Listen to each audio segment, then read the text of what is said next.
नमस्कार विद्यार्थी मित्रांनो, आजच्या व्हिडिओमध्ये सर्वांचे स्वागत आहे। तुम्हाला तर सगळ्यांना माहितीच आहे की आपण विज्ञानाची एक सिरीज सुरू केलेली आहे आणि या सिरीज मध्ये 4 ते 5 व्हिडिओ मध्ये आपण एक एक चॅप्टर संपवत आहोत।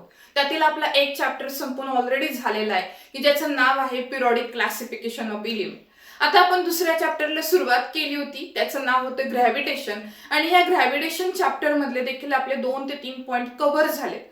जसे की काय तर ग्रॅव्हिटेशनल फोर्स म्हणजे काय, त्याच्यानंतर पुन्हा न्यूटन बद्दलची आपण काही माहिती बघितलेली आहे। न्यूटनने दिलेला ग्रॅव्हिटेशनचा फोर्स ऑफ अट्रॅक्शनचा लॉ बघितला, केपलरचे लॉ बघितले, त्यानंतर जी ची व्हॅल्यू बघितली। अशा बऱ्याच गोष्टी डिस्कस केल्यानंतर आता आपण येतोय नवीन पॉइंट मध्ये। तो पॉइंट म्हणजे आपल्या पृथ्वीवरती समुद्र असेल तर त्या समुद्रावरती हाय टाइड लो टाइड होतात, म्हणजे भरती किंवा ओहोटी येते। तर यामागे गुरुत्वाकर्षणाचं काय कारण असू शकतं यावरती आपण आज डिस्कशन करणार आहोत आणि त्याचबरोबर पुढचे पॉइंट देखील कव्हर करणार आहोत। तत्पूर्वी तुम्ही जर चॅनलला नवीन असाल तर नक्की हा चॅनल सबस्क्राईब करा, त्याचबरोबर बेल आयकॉन प्रेस करा जेणेकरून तुम्हाला या व्हिडिओच्या नोटिफिकेशन लगेचच मिळून जातील। तुमच्या 10वीतल्या मित्र आणि मैत्रिणींना या व्हिडिओची लिंक शेअर करायला देखील विसरू नका। ठीक आहे, चला तर मित्रांनो मग आपण सुरुवात करतोय आपण आजच्या व्हिडिओला। आजच्या व्हिडिओचा आपला जो पॉइंट असणार आहे पहिला तो म्हणजे high tide low tide in sea. अर्थ काय होतो तर समुद्रामध्ये तुम्हाला माहिती भरती आणि ओहोटी येते। आता कॉमन आहे, भूगोलामध्ये आपण ह्या गोष्टी ऑलरेडी शिकलेले। भरती म्हणजे काय, समुद्रामध्ये येणाऱ्या उंच उंच लाटा, ठीक आहे ना। आणि ओहोटीमध्ये काय होतं, त्या लाटांची जी उंची असते ती कमी होती। ओहोटी म्हणजे काय होणार आहे, त्या लाटा कमी होतात, ठीक आहे ना। तर यालाच आपण भरती आणि ओहोटी म्हणतो। मग या भरती आणि ओहोटी मागे काय गुरुत्वाकर्षणाचं कारण आहे याचा आपण अभ्यास बघणार आहोत। ठीक आहे, आता समोर तुम्हाला एक आकृती दिसत असेल, काही सिंपल काढलेले। इथं अर्थ काढलेली आहे आणि या बाजूला मून। तुम्हाला सगळ्यांना माहिती अर्थ हा प्लॅनेट आहे आणि याच्या भोवती मून काय करत असतो तर फिरत असतो, कारण हा सॅटेलाइट आहे नॅचरल टाइपचा। ठीक आहे, मग सूर्याच्या बरोबरच चंद्र हा देखील पृथ्वीच्या जवळ आहे। मग चंद्राच्या गुरुत्वाकर्षणाचा परिणाम समुद्रातील पाण्यावर कसा होतो आणि भरती ओहोटी कशी होते हा पॉइंट आपण आता डिस्कस करतोय। बोर्डवरती बघा सगळ्यांनी, the level of water increases or decreases because of gravitational force exerted by the moon। काय अर्थ होतो तर आपण आधी शिकलेले ग्रॅव्हिटेशनल फोर्स हा कुठल्याही दोन वस्तूमध्ये असतो युनिव्हर्स मधल्या। मग असं काही नाहीये की फक्त पृथ्वीवरच आहे, पृथ्वीवर आहे, चंद्रावर आहे, सूर्य आहे, कुठल्याही वस्तू असू द्या, पेन असू द्या, पेन्सिल असू द्या, प्रत्येक गोष्टीमध्ये ती प्रत्येक गोष्ट काय करत असते, ती प्रत्येक वस्तू ग्रॅव्हिटेशनल फोर्स एक्झर्ट करत असते। मग हाच ग्रॅव्हिटेशनल फोर्स म्हणजे गुरुत्वाकर्षण बल चंद्र हा समुद्रातील पाण्यावरती करत असतो। बरोबर आहे, बघा आता आपण पॉइंट जस्ट काय बघितलेला आहे तर the level of water increases or decreases. समुद्रामधली पाण्याची पातळी वाढते किंवा कमी होते। कोणामुळे कमी किंवा वाढते तर that gravitational force exerted by the moon, म्हणजे चंद्राने ज्यावेळेस गुरुत्वाकर्षण बल त्या लाटांवरती दिलेलं असतं किंवा ज्यावेळेस गुरुत्वाकर्षण तो बल प्रयुक्त करतो त्यावेळेस समुद्राच्या लाटांची उंची कमी किंवा जास्त होते, म्हणजेच भरती किंवा ओहोटी होत असते। आता बघा, water directly under the moon gets pulled towards the moon and level of water goes up causing high tide. आता काय सांगितलं तर इथे पृथ्वी आहे, ठीक आहे, इथं चंद्र आहे आणि चंद्राच्या जवळचं जे असणारं पाणी आहे, नीट समजून घ्यायचं। आता आपल्या पृथ्वीवरती 71% काय असणार आहे तर सगळं पाण्याचा भाग आहे, बरोबर ना। मग आता या पाण्याच्या भागावरती जेवढ्या जवळ मून असेल म्हणजे चंद्र असेल तर चंद्र काय करतो, गुरुत्वाकर्षण बल प्रयुक्त करतो, म्हणजे ग्रॅव्हिटेशनल फोर्स हा एक्झर्ट करतो। आणि ह्या गुरुत्वाकर्षण बलामुळे समुद्रामधील पाणी कोणाकडे ओढलं जात आहे, चंद्राकडे। आणि त्यामुळे त्या पाण्याची जी पातळी आहे किंवा ती जी उंची ती वाढते आणि त्याच वेळेस हाय टाइड होते। हाय टाइडचा अर्थ काय असणार आहे तर पृथ्वी आणि चंद्र हे जवळ जवळ आल्यानंतर काय होत असतं तर ज्या भागामध्ये पाणी आहे, पृथ्वीच्या भागामध्ये ज्या पाणी आहे ते ज्यावेळेस चंद्राच्या जवळ फिरण्यामुळे आलेलं असेल त्यावेळेस मून म्हणजे चंद्र हा ग्रॅव्हिटेशनल फोर्स एक्झर्ट करतो आणि ह्या ग्रॅव्हिटेशनल फोर्समुळे समुद्रामधील पाणी हे काय करतं, मून स्वतःकडे ओढून घेतो आणि त्याच वेळी ती मोठी लाट तयार होते, याला आपण भरती म्हणतो. इथपर्यंत क्लिअर आहे? ठीक आहे. म्हणजे काय झालं तर बघा, समजा भरती या बाजूला झाली असेल किंवा या बाजूला झाली असेल, ठीक आहे, त्याच्या बरोबर 90 अंश कोणाला, आता समजा भरती इथं झाली असेल, याचा 90 अंश कोण काय असणार आहे, इथं तुमचं सेंटर असेल तर 90 अंश कोण तुमचं या बाजूला येईल किंवा इथं खालच्या बाजूला येईल, बरोबर आहे. तर जिथे भरती झालेली आहे त्याच्या 90 अंशाच्या कोणाला काय घडतं, लो टाईड घडते. लो टाईड म्हणजे ओहोटी. येते लक्षामध्ये, 90 अंशाचा कोण 90 डिग्रीच्या अँगलला बरोबर काय दिसतं, लो टाईड. कोणाच्या 90 अंशाला, तर हाय टाईडच्या. हाय टाईड तुमचं इथं झालं असेल, त्याचा बरोबर 90 अंशाचा कोण इकडे असेल आणि इथं. मग ज्यावेळेस इथं भरती येत असते त्यावेळेस 90 अंशाच्या कोणामध्ये काय चाललेलं असतं, ओहोटी येण्याचं काम चालू असतं. ठीक आहे. किंवा इथं जरी भरती असेल तर याचा पण 90 अंशाचा कोण काय येणार आहे, इथं आणि इथं येणार आहे. त्यामुळे वरच्या आणि खालच्या बाजूला लो टाईड म्हणजे ओहोटी होणार असते. ठीक आहे. तर हा पॉइंट परीक्षेसाठी इम्पॉर्टंट नाहीये, फक्त आपल्याला एक नवीन गोष्ट ग्रॅव्हिटेशनल फोर्स बद्दलची नवीन माहिती इथे कळते आणि ती पॉइंट काय असणार आहे, हाय टाईड लो टाईडची निर्मिती कशी होते. ठीक आहे. तर बघा मित्रांनो, water directly under the moon gets pulled towards the moon and level of water goes up causing high tide. म्हणजे काय तर चंद्राने गुरुत्वाकर्षण बल एक्झर्ट केल्यामुळं त्या समुद्रातील पाणी हे चंद्राकडे ओढलं जातं आणि त्यामुळे पाण्याची पातळी ही वाढते आणि यालाच आपण हाय टाईड म्हणजे भरती असं म्हणतो. आणि जिथे भरती होते त्याच्या बरोबर 90 डिग्रीला काय घडत असतं, तर the place of high tied at 90 degree the level of water minimum. 90 डिग्रीला बरोबर काय असतं, लो टाईड. तिथे पाण्याची पातळी काय झालेली असते, खाली आलेली असते, म्हणून आपण त्याला काय म्हणतो, लो टाईड असं म्हणतो. तर मित्रांनो, अशा प्रकारे आपण इथे एक पॉइंट कव्हर केला, high tide and low tide in a sea. कारण काय कळालं आपल्याला, तर gravitational force, this is the important reason. Okay, gravitational force या एका रिझनमुळे काय झालंय, तर आपल्या समुद्रामध्ये भरती आणि ओहोटी होते. आणि हा ग्रॅव्हिटेशन फोर्स कोण एक्झर्ट करतं, तर मून एक्झर्ट करतो. ठीक आहे. आता आपण जातो नवीन पॉइंट मध्ये आणि तो पॉइंट म्हणजे अर्थ ग्रॅव्हिटेशनल फोर्स. मग अशा आपण बघितलं की मून मध्ये असलेल्या ग्रॅव्हिटेशनल फोर्समुळे काय झालं, लाटांची निर्मिती झाली. आता पृथ्वीमध्ये जो ग्रॅव्हिटेशनल फोर्स असतो त्यामुळे काय घडतं, एक 2 ते 3 मिनिटाचा पॉइंट आहे आणि सोपा आहे, जास्त काही इम्पॉर्टंट नाहीये, पण आपल्या डोळ्याखालून तो गेला पाहिजे. बघा, आतापर्यंत आपण लर्न केलं की काय, की न्यूटन नावाच्या सायंटिस्टनी हे शोधून काढलं, ज्यावेळेस तो सफरचंदाच्या झाडाखाली बसला होता, सफरचंद हे डायरेक्ट खाली सरळ पडलं. ते कुठेही तिरकं गेलं नाही किंवा हवेमध्ये वर गेलं नाही, तर ते जमिनीवरती येऊन व्हर्टिकली उभं असं सरळ खाली पडलं. आणि यावरून त्यांनी ठरवलं की या पृथ्वीवरती काहीतरी कुठला तरी फोर्स असणार आहे की ज्यामुळे हे सफरचंद त्या पृथ्वीकडे अट्रॅक्ट झालं. बरोबर आहे. तर बघा काय नक्की घडतं, अर्थ ग्रॅव्हिटेशनल फोर्स असतो तो नक्की कुठे असतो, तर सेंटरला असतो. माहिती हे ऑलरेडी आपण लर्न केले, पण हा पॉइंट रिपीट झालाय म्हणून आपण पुन्हा बुक प्रमाणे तो पॉइंट पुन्हा लर्न करूया. बघा आता, the earth attracts every object near it towards itself because of gravitational force. हे आपल्याला ऑलरेडी माहिती की पृथ्वी काय करते, पृथ्वीच्या जवळपास जेवढ्या काही वस्तू असतील त्या अधांतरी असतील तर तिला नेहमी त्या आपल्याकडे खेचण्याचा प्रयत्न करत असते. ठीक आहे, हे आपल्याला ऑलरेडी माहिती. आता हे कशामुळे शक्य होतं, तर the centre of mass of the earth is situated at its centre. तर पृथ्वीचं जे वजन आहे किंवा जे मास आहे ते कुठं एकवटलेलं आहे, तर पृथ्वीच्या मध्यभागामध्ये, पृथ्वीच्या सेंटरमध्ये त्याचं मास काय झालेलं आहे, कॉन्सन्ट्रेटेड झालेलं आहे, एकवटलेलं आहे. आणि त्यामुळे काय होतं, when object falls on the earth is always directed towards the centre of earth. मग त्यामुळे काय होतं, वरून खाली पडणारी वस्तू ही नेहमी कुठे खेचली जाते, तर पृथ्वीच्या सेंटरकडे. आणि ह्याच कारणामुळे येणारी वरून प्रत्येक वस्तू व्हर्टिकली डाऊनवर्ड डिरेक्शनने काय होतं, पृथ्वीवरती येऊन पडते. ठीक आहे. तर हा एक सोपा पॉइंट होता, ऑलरेडी लर्न केलेला आहे की अर्थ ग्रॅव्हिटेशनल फोर्समुळे प्रत्येक वस्तू जमिनीवरती येऊन व्हर्टिकली येऊन पडते. आणि हे कशामुळे होतं तर पृथ्वीचं वजन कुठे एकवटलेलं आहे तर त्याचं वजन कुठे एकवटलेलं आहे centre of mass of the earth is situated at its centre. ठीक आहे, तिचं वजन सगळं सामावलेलं कुठे आहे तर पृथ्वीच्या सेंटरमध्ये.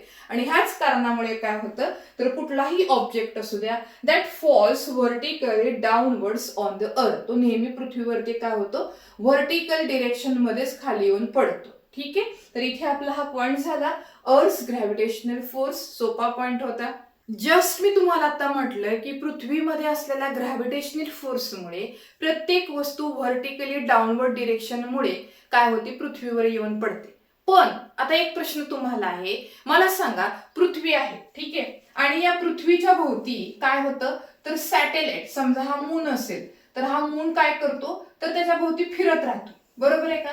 मग हा फिरताना पृथ्वीच्या ग्रॅव्हिटेशनल फोर्समुळे हा चंद्र जमिनीवरती किंवा पृथ्वीवरती का येऊन पडत नाही तर हा प्रश्न यायला पाहिजे आपल्या मनामध्ये. कारण आपण जस्ट पॉइंट बघितलाय की ग्रॅव्हिटेशनल फोर्स अर्थ मध्ये आहे आणि त्यामुळे तो अर्थ किंवा तो अर्थचा सेंटर असतो तो काय करतो वरच्या येणाऱ्या प्रत्येक वस्तूला जमिनीवरती ओढण्याचा प्रयत्न करतो आणि त्यामुळे ती वस्तू नेहमी व्हर्टिकली डाऊनवर्ड डिरेक्शननी खाली येऊन पडते.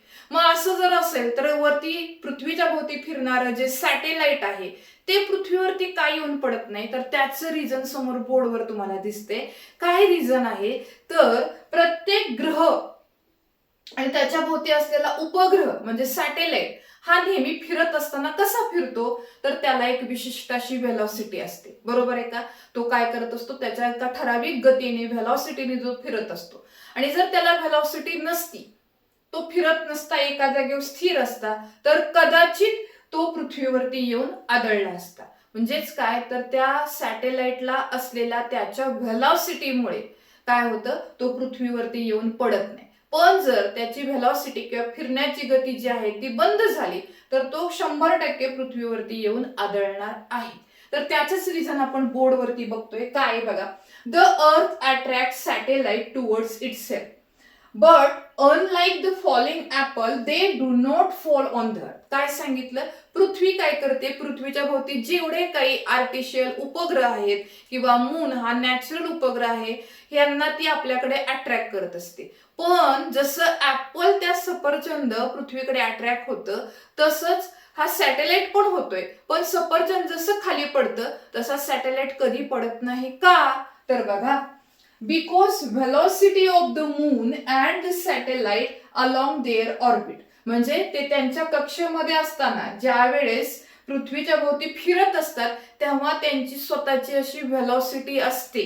ठीक आहे, आणि त्यामुळे काय होतं if this velocity is not there, जर ती व्हेलॉसिटी नसती तर मात्र तो ग्रह किंवा तो कुठलाही उपग्रह असू द्यात, मून असू द्या, आर्टिफिशियल नॅचरल काही असू द्यात, तो मात्र पृथ्वीवरती पडला असता. पण कशामुळे पडत नाही तर त्या उपग्रहाची म्हणजे त्या सॅटेलाइटची स्वतःची अशी व्हेलॉसिटी आहे.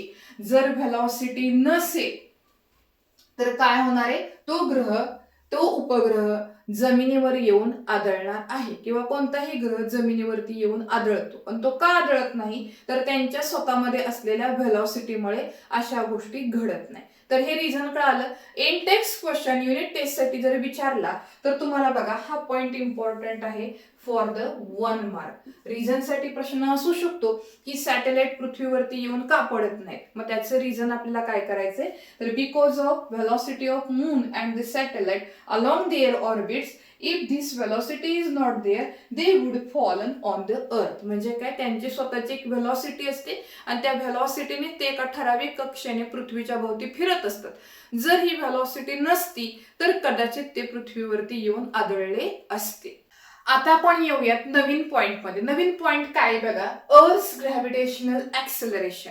अर्थ ग्रॅव्हिटेशनल ऍक्सेलरेशन म्हणजे स्मॉल जी ची व्हॅल्यू आपल्याला शोधायची आणि ती काय येते ते बघा. आधी डेफिनेशन बघूयात. काय डेफिनेशन आहे तर the acceleration caused by gravitational force due to earth on the body is called earth gravitational acceleration. म्हणजे अर्थ काय होतो एखादी वस्तू आहे आणि ह्या वस्तूवरती पृथ्वीचं काय होतं ऍक्सेलरेशन ग्रॅव्हिटेशनल फोर्समुळे जर होत असेल पडत असेल तर त्याला आपण काय म्हणतो अर्थ ग्रॅव्हिटेशनल ऍक्सेलरेशन. डेफिनेशन आहे तुम्हाला महत्वाची 1 मार्कांसाठी. डेफिनेशन प्रिपेअर करा.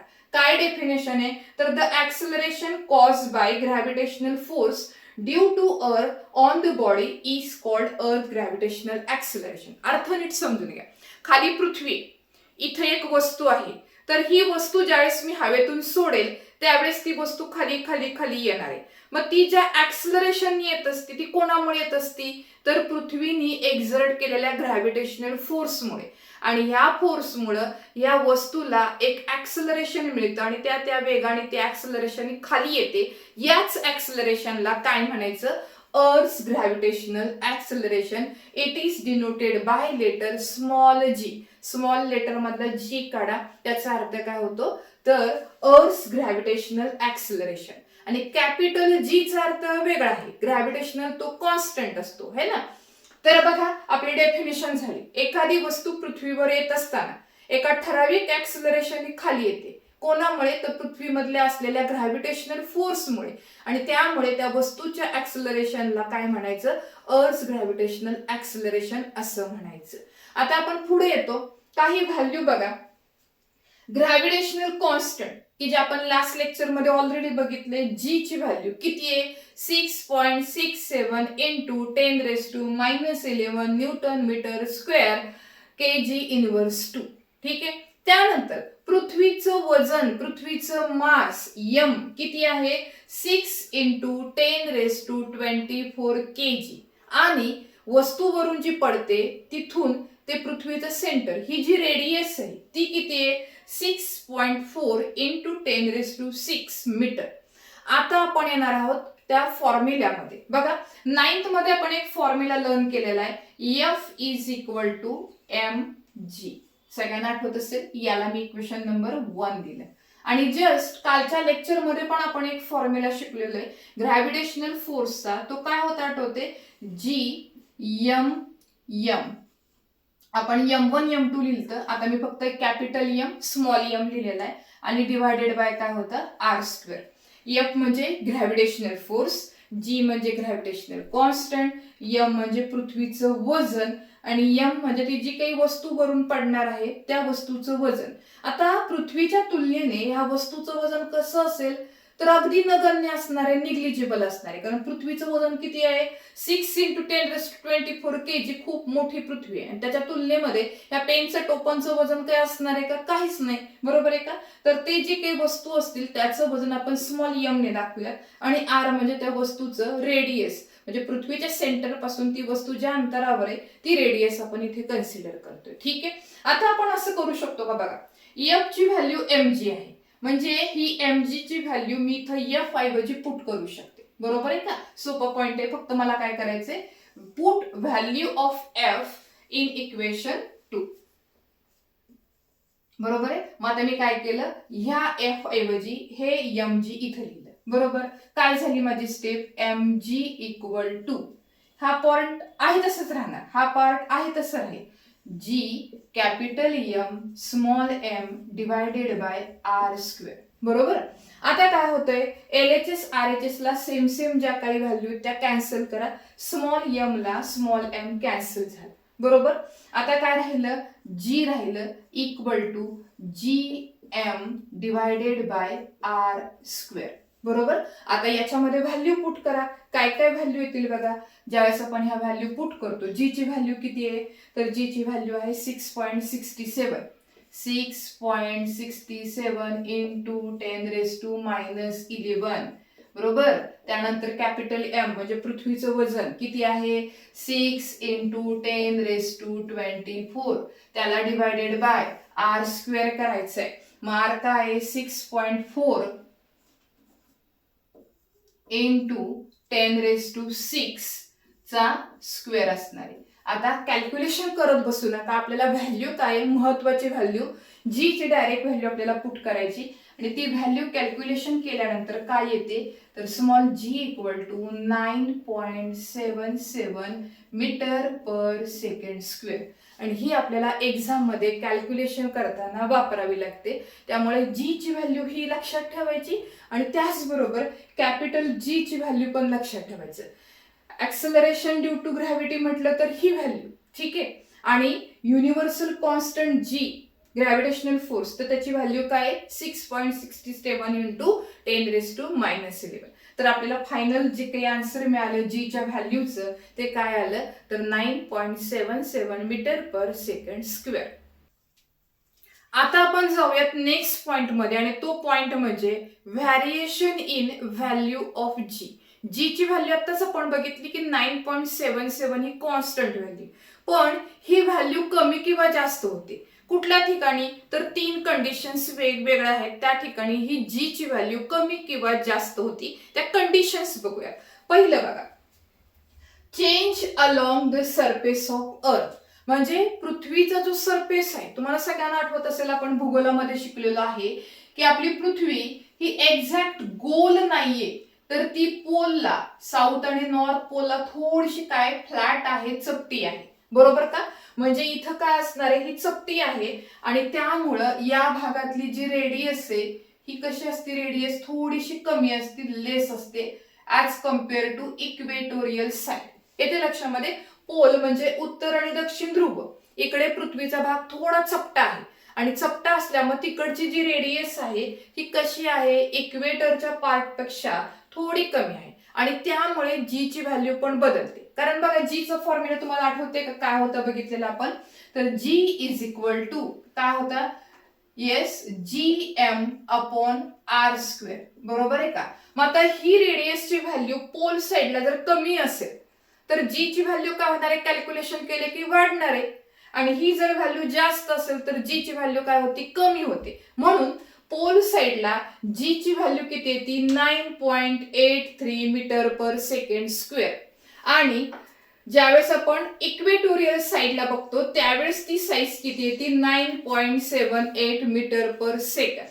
ठीक आहे. पहिला पॉइंट आपण क्लिअर केला. तो काय बघितला, change along the surface of अर्थ. इथे काय समजलं, पृथ्वी आपली पूर्ण गोलाकार नाही, तर पोल साईडला, साऊथ आणि नॉर्थ पोलला ती थोडी फ्लॅट आहे, चपटी आहे आणि ती चपटी असल्यामुळे त्या भागातली रेडियस कमी आहे. जर रेडियस कमी असेल तर तिकडची ग्रॅव्हिटी म्हणजे जी ची व्हॅल्यू आपोआपच जास्त असेल आणि ज्या बाजूला म्हणजे इक्वेटोरियल साईडला रेडियस जास्त आहे त्यामुळे जी ची व्हॅल्यू तिथे काय येते, कमी येते. आणि म्हणून जी ची व्हॅल्यू पोल साईडला 9.83 आहे आणि इक्वेटोरियल साईडला किती आहे, 9.78 मीटर पर सेकंड स्क्वेअर आहे. ओके, पहिला पॉइंट क्लिअर आहे. आता आपण येतो दुसऱ्या पॉइंट मध्ये. दुसरा पॉइंट काय आहे बघा, चेंज विथ हाईट. म्हणजे काय, वस्तू आहे, ती वस्तू आपण पृथ्वीपासून किती अंतरावरून खाली टाकतोय, एव्हरेस्ट पासून टाकतोय की अगदी सॅटेलाइट वरून टाकतोय, त्यावरती पण काय असणार आहे, जी ची व्हॅल्यू कमी किंवा जास्त ठरते. मग काय असतं तर बघा, value of G decreases with increase in height from the surface of earth. पृथ्वीचा सरफेस इथे आहे आणि या पृथ्वीच्या सरफेस वरून जर एखादी वस्तू खूप लांबून टाकली, वरून टाकली, तर जी ची व्हॅल्यू काय होणार आहे, कमी होणार आहे. आणि अगदी जवळून टाकलं तर जी ची व्हॅल्यू काय असणार आहे, नेहमीसारखी आपली असणार आहे. मग इथे आपल्याला काय कळालं तर जी ची व्हॅल्यू काय होणार आहे, हाईट वर डिपेंड आहे. जितक्या वरून आपण एखादी वस्तू टाकतो तितक्या वरून टाकलेल्या वस्तूमुळे जी ची व्हॅल्यू काय होते, कमी होत जाते. आता शेवटच्या पॉइंट मध्ये आपण आलेलो आहे, तो आहे चेंज विथ डेप्थ. आता चेंज विथ डेप्थ म्हणजे काय, तर पृथ्वीच्या आतमध्ये आपण जसं जसं जाऊ तसे जी ची व्हॅल्यू पुन्हा काय होते, कमी होत जाते. कारण सेंटरचा जो पार्ट आहे तिथेच मास काय होत असतं, सगळं कॉन्सन्ट्रेट होत असतं आणि त्यामुळे पृथ्वीच्या आत आत आपण जाऊ तसं तसं जी ची व्हॅल्यू पण काय होत जाते, कमी होत जाते. मग तिसरा पॉइंट काय लर्न केला आपण, change with depth. Value of G decreases as we go deep inside the earth. म्हणजे पृथ्वीच्या आपण आतमध्ये जावं तसं तसं जी ची व्हॅल्यू काय होणार आहे, कमी होणार आहे. सगळ्यांना पॉइंट क्लिअर आहे. तर इथे आपण पॉइंट कुठला कव्हर केलेला आहे, व्हॅरिएशन इन व्हॅल्यू ऑफ जी. आता आपण येतोय शेवटच्या पॉइंट मध्ये आणि तो पॉइंट म्हणजे आहे काय, तर वेट आणि मास यामधला डिफरन्स. आणि हे झाल्यानंतर आपण आजच्या व्हिडिओमध्ये ते थांबणार आहे. शेवटचा पॉइंट बघा आजच्या व्हिडिओचा काय, तर आपल्याला इथं हा क्वेश्चन 2 मार्कांसाठी विचारतात की मास आणि वेट यामधला डिफरन्स करा. आता तुम्हाला ऑलरेडी मी डिफरन्स सगळ्या बोर्डवरती दिलेला आहे. हा जरी प्रिपेअर केला तरी तुम्हाला मास आणि वेट या दोघांमधले फरक लिहिता येतील. आणि त्याचबरोबर जरी तुम्हाला असं विचारले की मास वरती नोट लिहा किंवा वेट वरती नोट लिहा तरीही तुम्हाला ते लिहिता येणार आहे. बघा आता आपण एक एक पॉइंट डिस्कस करतोय. पहिला पॉइंट मास साठीचा. Mass is the amount of matter present in a body. कोणतीही वस्तू असू द्या त्याच्या आतमध्ये जे काही वस्तूमध्ये सामावलेलं आहे त्यालाच आपण त्याचं काय म्हणतो, मास म्हणतो. मग डेफिनेशन मासची काय, mass is the amount of matter present inside body. आता समजा हा पेन आहे, या पेनच्या आतमध्ये जे काही मॅटर आहे त्या मॅटरलाच आपण त्या पेनचं काय म्हणतो, मास असं म्हणतो. ठीक आहे, ही झाली मासची डेफिनेशन. आता आपण बघणार आहोत वेटची डेफिनेशन काय. तर वेट म्हणजे काय, weight is the force with which the earth attracts object. एखादी वस्तू आहे तर ह्या एखाद्या वस्तूला पृथ्वी स्वतःकडे खेचते, त्यासाठी लागणारा जो फोर्स आहे तो फोर्स म्हणजेच त्या वस्तूचं वेट. येते लक्षामध्ये. आता वस्तूचा जे काही फोर्स लागणार आहे एखाद्या वस्तूला पृथ्वीकडे ओढण्यासाठी तो कशावर डिपेंड आहे, तिचं असलेल्या वेटवरती. तिचं जेवढं वेट आहे तेवढ्याच अमाऊंट मध्ये तो फोर्स काय करणार आहे, पृथ्वी लावणार आहे. ठीक आहे, 2 डेफिनेशन बघितले आपण मासची आणि वेटची. मास म्हणजे काय, तर amount of matter present inside body called as a mass. आणि वेट म्हणजे काय, weight is the force with which the earth attract object. आता दुसऱ्या पॉइंट मध्ये आपण येतोय तो म्हणजे एसआय युनिट. आता एसआय युनिट म्हणजे मास हे आपण कशात मोजतो, तर किलोग्रॅम मध्ये मोजतो. KG is the SI unit of मास.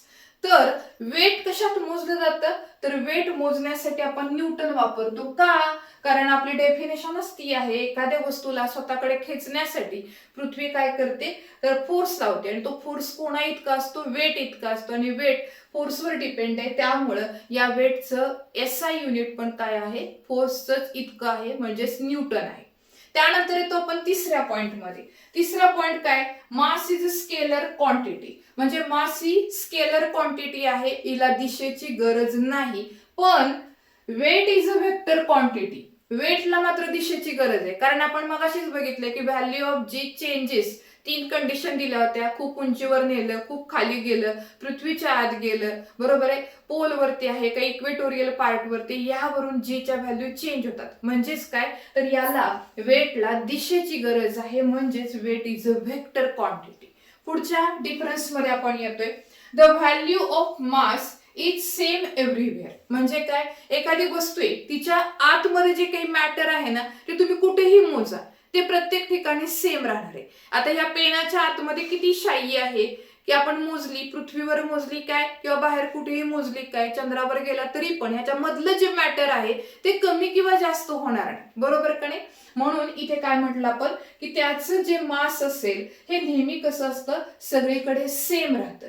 पण वेट मात्र काय होतं, प्लेस टू प्लेस चेंज होतं. म्हणजे आता ह्याचं वेट जर आपण काढायचं म्हटलं तर काय होणार, पोलवरती वेट वेगळं येईल, इक्वेटोरियल पार्टला वेगळं येईल, खूप अर्थ पासून लांब गेलं तर त्या वस्तूचं वेट वेगळं येणार आहे, पृथ्वीच्या सेंटरच्या आत पाठवलं तर त्याचं वेट वेगळं असणार आहे. कारण वेट हे स्मॉल जी वर अवलंबून आहे, त्यामुळे वेट हे परिस्थितीप्रमाणे जिथे आपण ती वस्तू नेणार आहोत त्याप्रमाणे ते बदलत जाईल, ते कॉन्स्टंट नाही. आता पुढच्या पॉइंट मध्ये आपण आलो. Value of mass is a constant आणि value of weight is depend on g. काय सांगितलं, तर जे काही मासचं वजन आहे, मास जे असणार एखाद्या वस्तूचं ते नेहमी कॉन्स्टंट राहतं, ते कमी किंवा जास्त होणार नाही. पण वेट मात्र कोणावर डिपेंड आहे, जी वरती डिपेंड आहे. आणि जी 3 ठिकाणी कमी किंवा जास्त होतं तो पॉइंट जस्ट आपण बघितलेला आहे. तर मित्रांनो, अशा प्रकारे आपण हा एक पॉइंट कव्हर केला की ज्यामध्ये मास आणि वेट यांचा डिफरन्स बघितला. हा पॉइंट एक्झामसाठी इम्पॉर्टंट आहे 2 मार्कांसाठी, कारण हा क्वेश्चन विचारतात give difference between mass and weight. तर या ठिकाणी आपण आज इथे थांबतोय. तत्पूर्वी पुन्हा एकदा एक विनंती, जर तुम्हाला या चॅनलवरचे व्हिडिओ आवडत असेल तर नक्की या चॅनलला सबस्क्राईब करा. त्याचबरोबर तुमच्या मित्र मैत्रिणींना या व्हिडिओची लिंक शेअर करा. आणि आजच्या व्हिडिओमध्ये आपण इथेच थांबतोय. धन्यवाद.